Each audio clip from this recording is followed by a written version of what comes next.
hausse des bénéfices pour Saudi Aramco, 44% de profit de moins que l'an passé, plombé par la baisse du cours du baril bien sûr et par la pandémie qui a affecté la demande mondiale, ce qui donne un bénéfice de 49 milliards de dollars pour l'année 2020. Aramco est considérée comme l'entreprise à la plus grosse capitalisation boursière au monde. Elle a révélé 2 baisses de profits consécutives depuis son entrée en bourse en 2019 et malgré la situation, Aramco a déclaré avoir versé 75 milliards de dollars à ses actionnaires, plus que le bénéfice donc, mais c'est pour respecter son engagement fait à ses actionnaires justement lors de son introduction en bourse. Et un nouveau changement à la tête de la Banque centrale turque, et c'est la livre qui dégringole de 17%.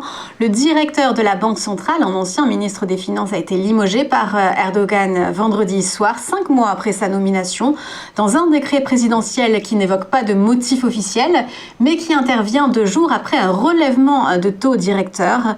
L'action a été saluée par les marchés parce que c'est un moyen de lutter contre l'inflation, mais Erdogan n'est pas un partisan des taux élevés.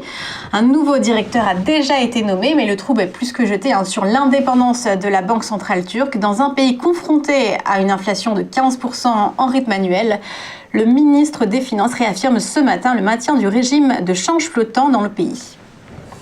Et on connaît le chiffre des échanges commerciaux entre l'Union européenne et le Royaume-Uni après le Brexit. Donc pour le mois de janvier, il n'a jamais autant chuté selon Eurostat.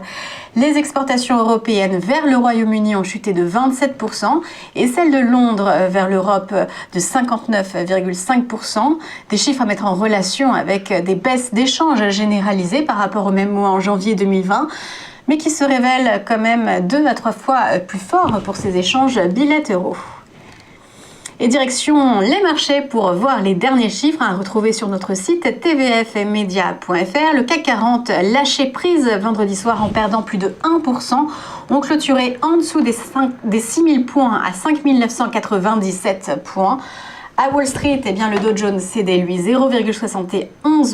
Le S&P clôturait proche de l'équilibre, tandis que le Nasdaq s'offrait plus 0,76%. Le Nikkei est ce matin en forte baisse, moins 2%, et le CAC devrait aussi ouvrir légèrement dans le rouge. C'est ce qu'on regarde tout de suite dans le chrono CAC.